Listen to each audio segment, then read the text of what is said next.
If there is one critical and painful aspect of a vacation in Spain or Portugal or any other tourist region in Europe, it is the possibility of an encounter with a carterista, the name in Spanish for a pickpocket. In fact, if you think pickpocketing is a problem restricted to places like Barcelona, you'd better broaden your mind. Pickpockets tried to rob Cecilia in Copenhagen, the capital of safe Denmark. Pickpocketing is a problem in any tourist city in Europe. Having your money and above all your documents stolen while on vacation abroad is a traumatic event that can ruin your dream trip. Only once I was victim of a pickpocket here in Spain, and while waiting inside a police station to file the corresponding complaint, I could not help but look sadly at the faces of a bunch of foreign tourists who were also waiting to file their complaints,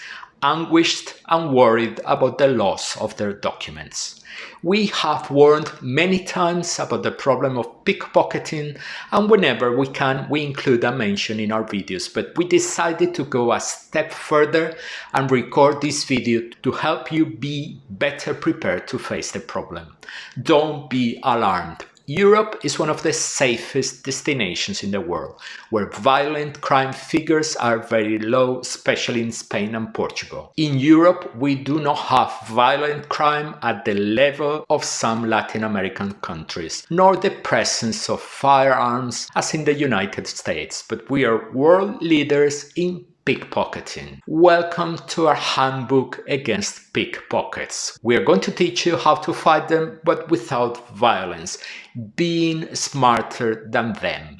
In this video, we will understand what type of criminal the pickpocket is, discuss the importance or not of your appearance, describe the main spaces and contexts in which pickpockets act, and share several tips on how to defend yourself against them, including attitudes, clothing, and accessories. A pickpocket is an essentially opportunistic crime professional. This means that he does not plan his crimes as a bank robber would. There is no professor like in the series Money Heist who meticulously plans every step. No, the pickpocket goes to places where there are tourists, haunting the one who will make his job easier. What we are going to do is to turn you into that tourist who does not make the pickpocket's job easier and who therefore will not attract his attention. The pickpocket can be a man or a woman, a young person, even a teenager or an adult. He or she may be dressed in sportswear or a suit and a tie. It is difficult to identify a pickpocket. There are pickpockets who act alone, but it is common for them to act in groups. One member of the group is responsible for distracting the victim, perhaps with a question, or deliberately acting strangely to the victim, while the other member steals the victim's belongings. We have already been asked several times how to dress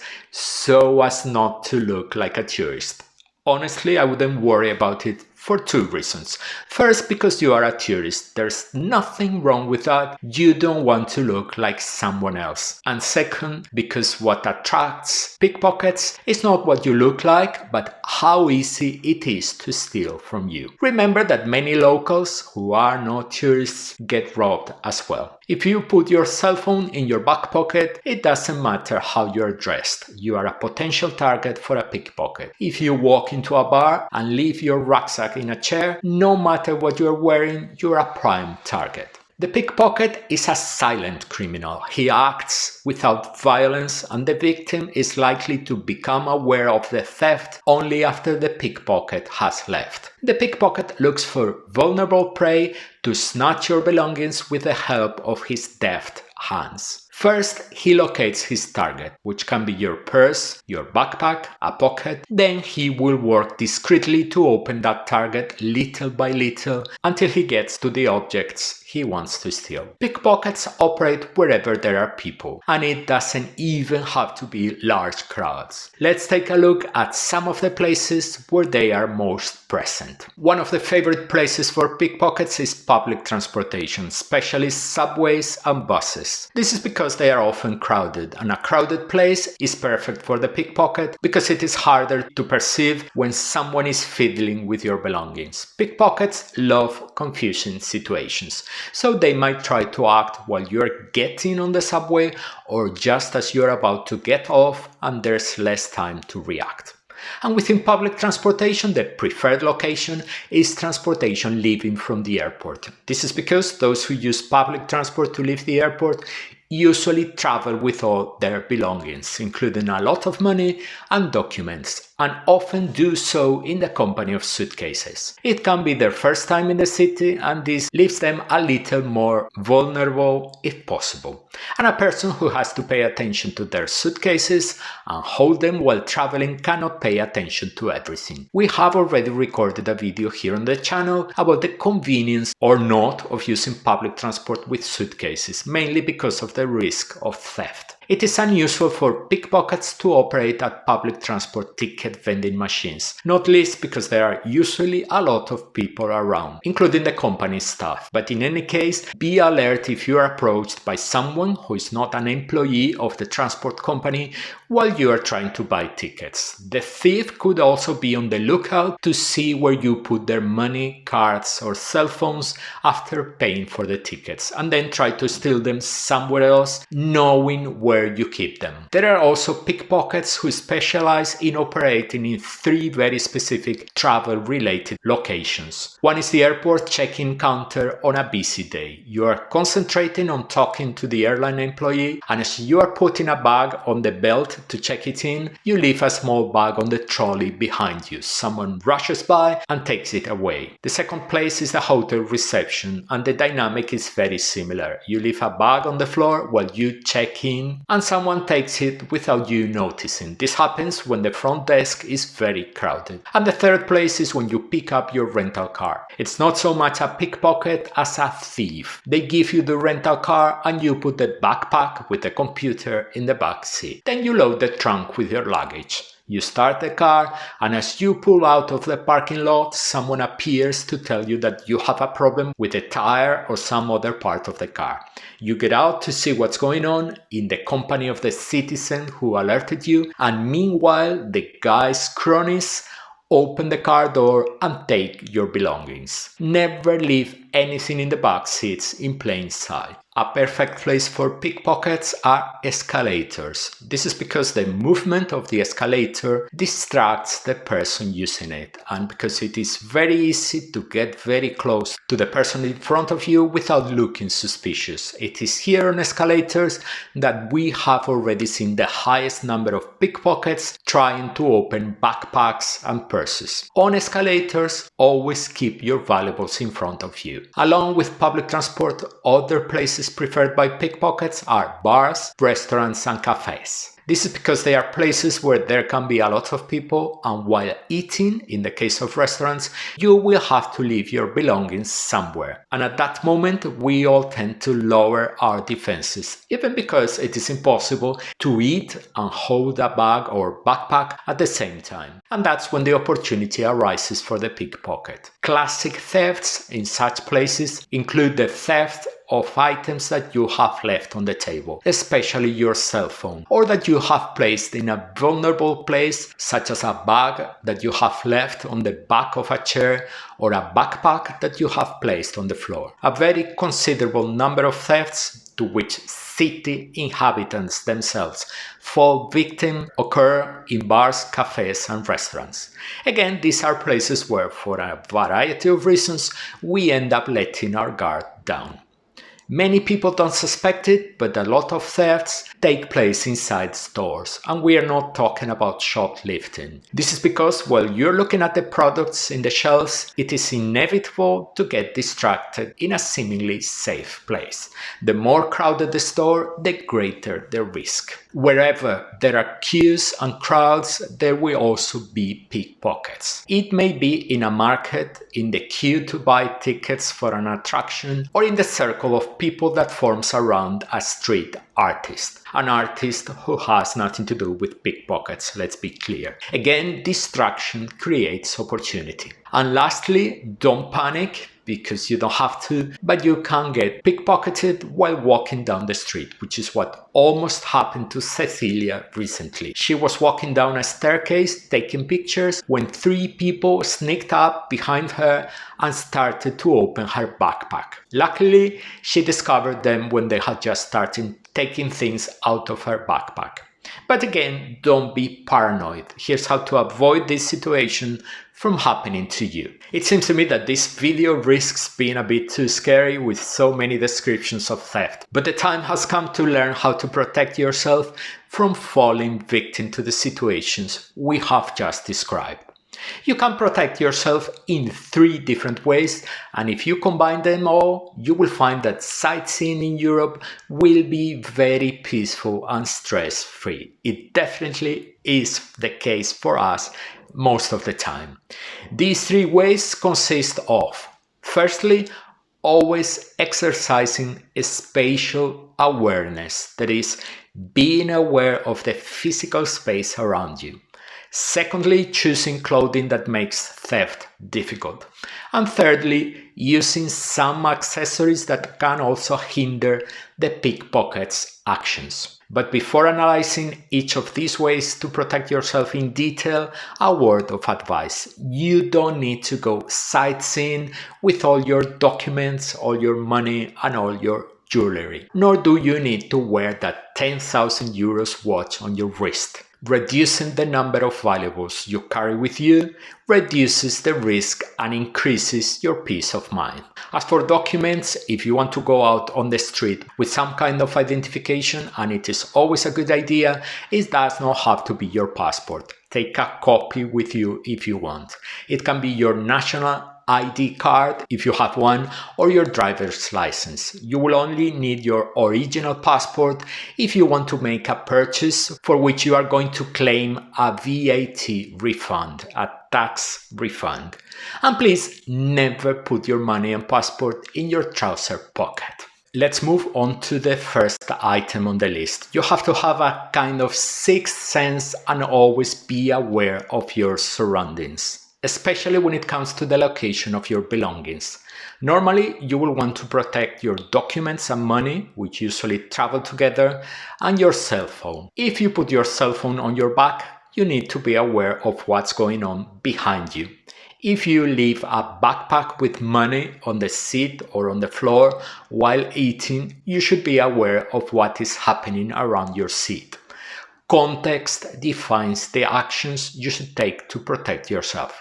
What is acceptable in an empty place may not be acceptable in a crowded place. What does this mean? In most cases, it means that you should not only look straight ahead, you should look to the sides as well as behind you. Are you standing in a queue? Look behind you. Are you going up an escalator? Look behind you too. Are you at a bar counter?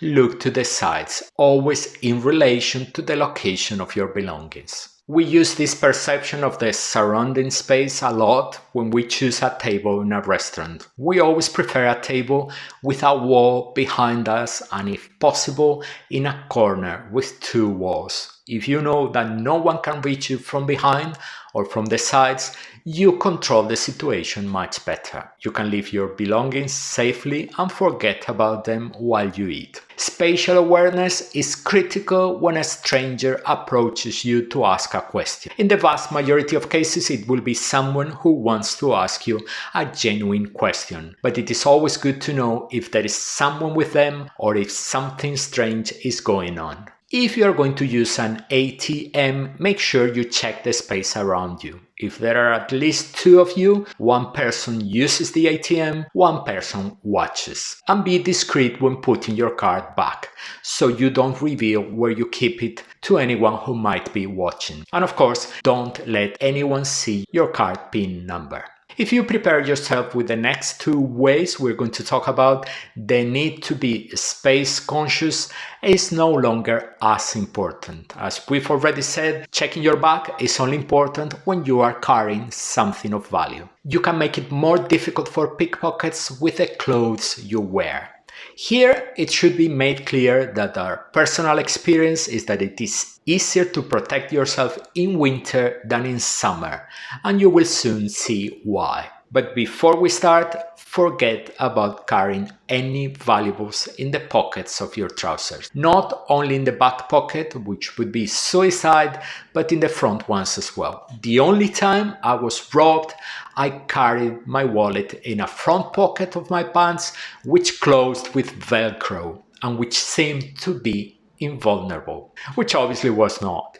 In summer, you wear few layers of clothing that don't allow you to carry your valuable safety. If your shirt or t-shirt has a small pocket, you can even put a public transport ticket in it, for example, but it is unlikely that you'll be able to carry a cell phone on top of that shirt or t-shirt. That's why in summer it is almost essential to look for accessories where you can safely store your valuables. We'll talk about those accessories in a second. In winter, however, things change. A jacket with inside pockets offers enough space to carry documents, money, and your cell phone. Whenever we travel, we always prioritize jackets, fleeces, or garments with inside pockets. Put your valuables in the inside pockets, zip it up, and relax. I love this veteran coat I have that, in addition to having inside pockets, has a zipper that gives me peace of mind. But this type of jacket can only be worn when it's cold. We've seen it in men's fashion, but the idea is similar for women's fashion as well.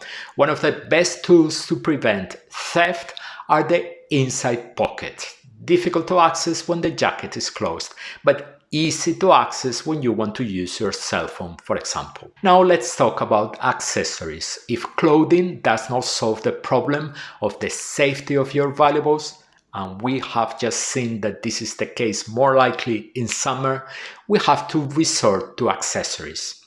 The most common one, the one we all carry on our travels, is the backpack. And the fact is that we need to store a lot of things while we are out and about sightseeing. The problem with backpacks is that they are carried on the back, and pickpockets are quite good at opening them. If you are going to carry a backpack in critical places such as those mentioned throughout the video, try to carry it in front of you. This is essential in places such as escalators or inside crowded public transportation. When choosing a backpack for your trip, pay close attention to the model. The most popular ones, the ones we see everywhere, have large pockets on the outside which close with a zipper. These are pockets that are relatively easy for a pickpocket to open. They do not present a great challenge. When choosing a backpack, avoid those with an easily accessible zipper. If you have no choice or have a backpack you really love, make it difficult to open the zipper. There are locks, very small in size, designed for this purpose. You attach them to the ends of the parts that open the zipper. They make it very difficult to open the bag equipped with them,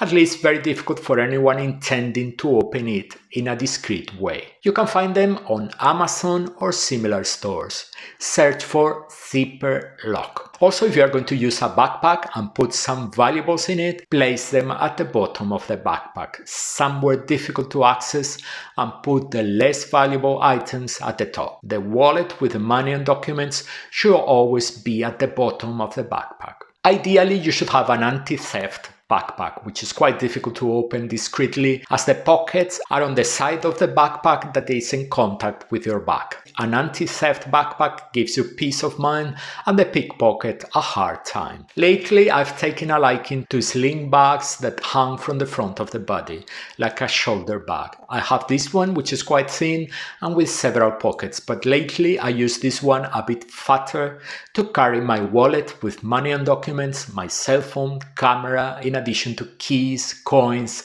and some other things. With a bag in front and one hand on top of it in more compromising situations, such as public transport, I'm not worried about pickpockets. And the advantage is that it is very easy to access the cell phone, to check an address or take a photo and put it away again. There are also women's models of similar bags. Look in your favorite online or physical store for models of sling bags. Money belts are a classic accessory, but in our opinion, they are valid when you are not going to be accessing them all day long. In other words, if you are going on a long flight, put your passport and money in that belt.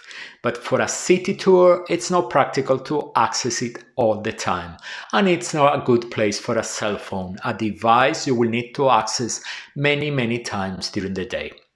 So defending yourself against pickpockets is not that complicated. You have to be aware of the risks, carry your valuables safely, and add an extra layer of security by always being smart and aware of your surroundings. Unfortunately, at least in the more touristy areas of Europe, there is no way to escape this routine. It would be wonderful if this were not the case, as there are countless places in Spain and Portugal where you can completely disconnect from any worries. But in the most popular tourist destinations, that is impossible. The rewards that await you if you plan to visit Spain and Portugal far outweigh the hassles of being on your toes for too long.